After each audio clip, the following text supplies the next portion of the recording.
اعوذ باللہ من الشیطان الرجیم، بسم اللہ الرحمن الرحیم۔ میں نور قاسم CO واسا، اس وقت رات کے تقریباً 9:30 بج رہے ہیں اور ہم یہ مارکیٹ میں گھوم پھر رہے ہیں۔ یہ کافی عرصے سے ہم دیکھ رہے تھے کہ دکاندار حضرات زیادہ تر جو ہے نا، ہم دیکھتے تھے کہ سڑک کے اوپر اپنا رات کو جو صفائی کر لیتے ہیں تو سڑک کے اوپر ڈال دیتے ہیں اپنا کچرا۔ تو اس حوالے سے ہم یہ میرے خیال میں تیسری مرتبہ ہے کہ ہم آ رہے ہیں اور ان لوگوں کے ساتھ مطلب ہے کہ چیزیں ڈسکس بھی کر رہے ہیں اور بات چیت بھی ہو رہی ہے، اور ہمیں نظر آ رہا ہے کہ اس کا جو ہمارے لوگ ان کے ساتھ رابطے میں رہتے ہیں تو اس کا کوئی فرق تو پڑا ہے۔ لیکن آج میں خود بنفس نفیس اس لیے حاضر ہوا ہوں کہ یہ ہمارے بھائی ہیں اور یہ انتہائی مطلب ہے کہ اہمیت کے حامل ہیں ہمارے سر۔ کچھ پوائنٹ ایسے ہیں جدھر کوئی ٹیم نہیں جاتی، گند نہیں اٹھاتے لوگ، جیسے یہ ٹب پڑا ہوا ہے یہ کمیلے کے پاس نا، ڈگی محلہ اسے کہتے ہیں، اور وہ ٹب جو ہے ٹریفک کو بھی ڈسٹرب کر رہا ہے۔ اگر ان کوڑے کے ٹبس کو آپ اچھی کسی پلیس پہ جدھر ٹریفک ڈسٹرب نہ ہو اس پہ بھی تھوڑا سا اگر آپ کام کر رہے ہیں۔ میرے خیال میں آپ جو بات کر رہے ہیں البدر مسجد کے سامنے جو لگا ہوتا ہے، تو اس حوالے سے دیکھیں یہ ہمارے پاس تو اپنی جگہ نہیں ہے نا، ہمیں آپ لوگ کمیونٹی جگہ بتائے گی جو مناسب جگہ ہو، جو لوگوں کو بھی تکلیف نہ ہو، کیونکہ اگر آپ دور رکھ دیتے ہیں تو لوگ بھی اس سے پھر مطلب ہے کہ اس کا لحاظ نہیں رکھتے ہیں کہ 100 فٹ کا فاصلہ بھی طے کرنے کی کوشش نہیں کرتے۔ اور سر یہ ادھر DHQ جو چلڈرن ہاسپٹل ہے ادھر بہت زیادہ کوڑا ہوتا ہے، صبح بھی میں گزرا ہوں تقریباً 11 بجے، ادھر بھی وہ بھی دکانداروں کے اوپر کوئی آپ ایسے جرمانے وغیرہ شروع کر رہے ہیں یا کیا کر رہے ہیں؟ اس جگہ DHQ کا جو کنٹینر ہے میں ریگولر جاتا ہوں، وہاں پہ دیکھتا ہوں، وہاں پہ پورے کے حال کا کچرا ہم اکٹھا کرتے ہیں کہ حال چونکہ تنگ گلیاں ہیں، ہماری چھوٹی گاڑیاں گلیوں میں جاتی ہے، ادھر سے کلیکٹ کر کے یہاں پہ جمع کرتی ہے۔ سر یہ جو قانون کی خلاف ورزی کرتے ہیں لوگ، جیسے دکاندار ہیں، ایک صفائی بندہ کر جاتا ہے پھینک دیتے ہیں، ان کے لیے کوئی جرمانے وغیرہ کر رہے ہیں؟ بالکل، اس حوالے سے میں جو آج آیا ہوں میں آپ کو یہ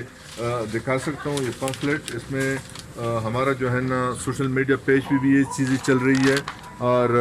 یہ جو ہے نا میں اپنے بھائیوں کو اس حوالے سے انفارم کرنا چاہتا ہوں کہ موجودہ حکومت جو ہے نا، خان صاحب کی حکومت اس صفائی ستھرائی کے حوالے سے بڑا زور دے رہی ہے، اور اس میں ہمارے منسٹر صاحب، ہمارے سیکرٹری صاحب لوکل گورنمنٹ ڈپارٹمنٹ کے جو ہیں، یہ عید سے پہلے ہماری 3 میٹنگ، عید کے 2 پہلے اور ایک بعد میں عید کے بعد 3 میٹنگز ہوئی ہے، اور ان کا اس کے اوپر بڑا پرزور ہمیں انسٹرکشن ہے کہ بھئی آپ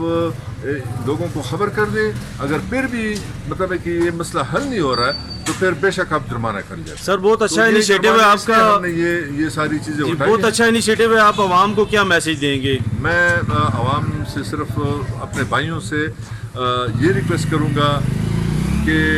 کچرے کے لیے ہم نے جگہ جگہ پہ اپنے کنٹینر رکھے ہیں۔ عموماً دیکھا یہ جاتا ہے کہ کنٹینر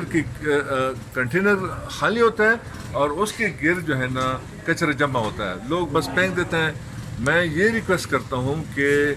نالیوں میں کچرا نہ پھینکے، کیونکہ ہمارا کام اس سے 5 گنا زیادہ ہو جاتا ہے۔ آپ نالی میں پھینک دیتے ہیں تو ہمارا کام 5 گنا زیادہ بڑھ جاتا ہے۔ سر کوئی کمپلین نمبر سر آپ کا وہ مجھے بالکل، اس میں یہ دیکھیں نا، اس میں ہمارے نمبرز ہیں، یہ میں 3 نمبر ہیں ہمارے کمپلینٹ کے۔ ایک آسانی کے لیے 1334 پہ بھی آپ کال کر سکتے ہیں۔ اچھا سر، وہ مزائل چوک سے آگے ایک بہت زیادہ پرابلم ہے، اس کے اوپر کافی ساری ویڈیوز آریوال چینل نے بھی بنائی ہے، آپ نے بھی شاید دیکھی ہو، وہ مسئلہ حل کیوں نہیں ہو رہا؟ ادھر سے تو گزرا بھی نہیں جاتا۔ اچھا، میں چونکہ ہمارا واسا کا اپنا ایک مخصوص علاقہ ہے جو ریسٹرکشن ہے،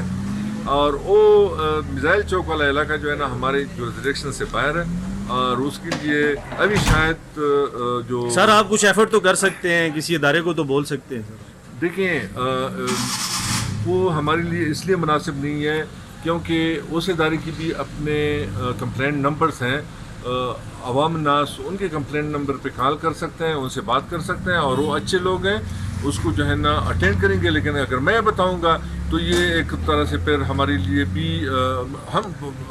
آؤٹ آف وے بات کرتے رہتے ہیں، لیکن میں اس طرح پھر مشکل ہو جاتا ہے ہمارے لیے۔ Thank you so much sir, thank you so much. Thank you.